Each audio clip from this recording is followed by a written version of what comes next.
All right, let's get right into it. Have you ever felt like your English sentences are just a little disconnected? You know, like you're building with separate little bricks instead of one smooth piece of concrete? Well, today we are gonna fix that. We're gonna talk about the secret ingredient that connects your ideas and makes you sound way more fluent: relative pronouns. So, take a look at this. The man is my teacher, and he is talking. I mean, grammatically, they're perfect, right? There are no mistakes there at all. But doesn't it feel a little bit disconnected, a little choppy? Exactly. It can sound kind of robotic, a little unnatural. When we actually speak, we don't usually talk in short, separate sentences like that. We link our ideas together to create this nice, smooth flow. And here is the upgrade. By adding just one little word, who, we can combine those two separate ideas into one really elegant sentence. The man who is talking is my teacher. See? It's cleaner, it's way more efficient, and honestly, it just sounds so much more natural. So this gets us to the main thing we're tackling today, what I call the repetition problem. The real key to sounding like a native speaker isn't just about learning more words, it's about how you connect your ideas. And these special pronouns, well, that's exactly what they're for. Okay, so let's open up the toolkit. We're going to give you the essential pronouns you need to start building better sentences, like right now. Think of these as your new power tools for speaking English fluently. First up, we've got who. The rule here is super simple. If you're adding more information about a person, who is your word. So instead of saying, the woman is nice, she lives next door, you just fuse them together. The woman who lives next door is nice. See how much smoother that sounds? Next tool in the box is which. Now, this does the exact same job as who, but it's for everything else. Things, animals, even abstract ideas. So, this is the book, I bought it, becomes this is the book which I bought. So simple, so effective. Now for a really cool specific tool, whose. This one is all about possession, about ownership. Think his, her, or their. So if a student's phone rings, you wouldn't say, the student is embarrassed, his phone rang. Nope, you connect it. The student whose phone rang is embarrassed. And of course, we need a tool for places, for locations. And for that, we have where. It connects an idea to a specific spot. So, this is the cafe, we met at the cafe, gets a beautiful upgrade to, this is the cafe where we met.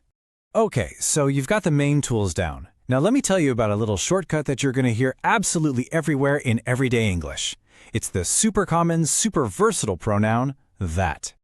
You can basically think of that as the Swiss Army knife of pronouns.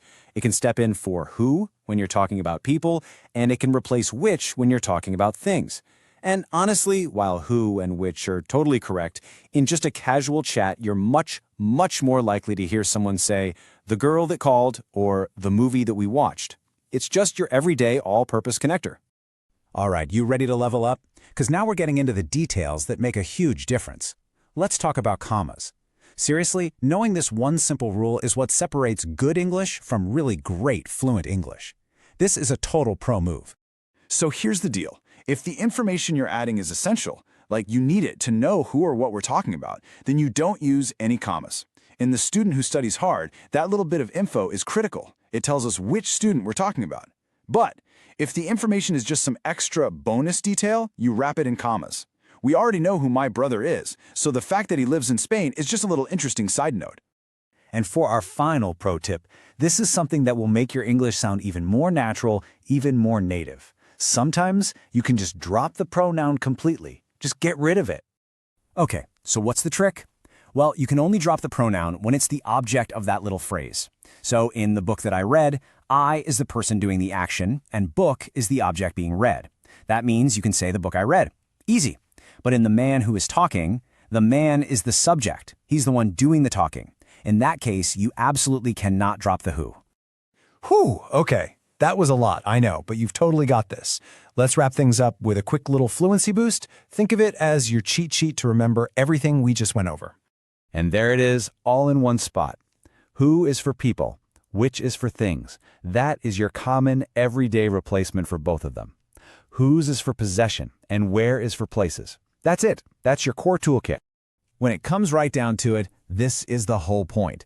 Using these simple words is the single best way to connect your thoughts, to get rid of that choppy, repetitive feeling, and to make your English just sound incredibly sophisticated and smooth.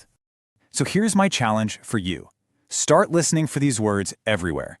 In movies, on TV, in songs you like. But even more important, start using them. Just look around you right now.